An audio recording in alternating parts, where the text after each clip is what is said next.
Jerome Powell, the Federal Reserve Chairman, is currently in a bit of political trouble. Let's talk about what caused him to be in political trouble. And as usual, we're going to look back at history to see what is actually happening and what we can decipher about our historical experiences on what might be impacting our economy today. So what has happened in the past week is the Federal Reserve Chairman Jerome Powell, who was appointed by President Trump, came out and said that the current administration's policies are going to impact the economy negatively, and they're keeping an eye out for what that means. What he was warning about was this concept that we call in economics stagflation. The current policies have the possibility of increasing prices, acting as a price shock, especially when it comes to tariffs, and slowing economic growth. So stagflation is this idea where we have stagnant economic growth or slowing economy, rising prices, and all of these can be due to policy changes, either internally or external issues. So the last time we experienced stagflation was actually in the late 70s, early 80s. And for people that were around during that time and remember it vividly, they will remember it was a very painful time. So what happened in the late 70s and 80s? Well, 73 to 74, OPEC imposed an oil embargo, and that caused oil prices to quadruple. And then in the late 70s, the Iranian Revolution in 79 and 80 disrupted oil supplies, which also caused oil shock and prices to go up. And oil is embedded and gas is embedded in all prices in the economy, so this affected all sectors of the economy, causing the economy to slow down and experience inflation at the same time.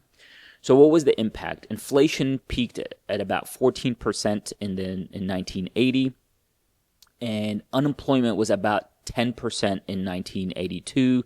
So we had inflation and a recession and high unemployment. So this brings us to, the similarities between the 70s, 80s, and today. So rising prices, slowing growth, all impacted by policy changes.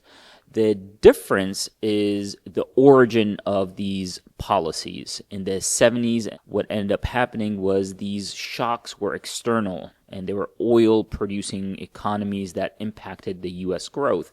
Today, we're seeing these the impact of our policies be due to internal policies. So they're self-inflicted, pain that we are causing through our tariff policies. So what worked last time? There were a couple of bad policies that were implemented in 71 to 74. At that time, President Nixon tried to implement price and wage controls. And from economics, we know wage controls don't really work, or any controls. They tried to implement expansionary fiscal policy to get the economy rolling and growing, but that actually caused inflation to go up. And then there was stop-and-go monetary policy that proved to be unsuccessful until Chairman Paul Volcker stepped in, and the only way to fix the economy was to impose really high interest rates during that period, almost reaching 20% for mortgages specifically. But this caused a short-term recession that was needed, and it had to happen for us to be able to control inflation. The key difference between the 70s, 80s, and today, as I said, is one was due to external forces. And today it's self-induced tariff policies and what I'm calling the Great Isolation. Jerome Powell is in trouble today because he raised that concern. If these policies continue going as they are in the United States, we should expect higher prices and slower growth, and therefore stagflation. So what does this mean to you? What it means to you is you need to diversify your portfolio, especially the stock market is probably going to underperform during this period of time. You need to be looking at real assets. Cash is going to be king, so keep that in mind. As far as career, especially for people graduating or early in their professional careers, you really need to be looking at the sectors that you're in. You need to be recession proofing yourself, which means building your skills, versatile skills, or transferable skills. So make sure that your skills can maneuver or move from one industry to the next. And then make sure that your experience and expertise can be transferred to other industries. Once again, Jerome Powell's in trouble. We'll see what happens. The administration is trying to get the Supreme Court to vote for the president being able to fire the chair of independent entities. And if that's the case, then Jerome Powell's probably not going to be in place for much longer, which would cause big disruption in the financial markets, because Jerome Powell has really done a great job in his position.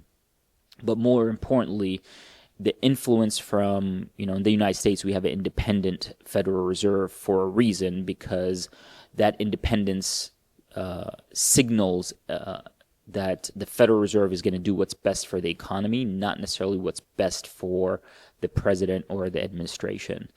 So any move away from that independence is going to shock the financial markets, and we need to keep an eye out for that. Once again, if you're not subscribed, please make sure to subscribe and leave a comment. Would love to hear your thoughts about what's happening in your economy. Thank you all. It's Dr. Abdullah Abrani. See you all next time.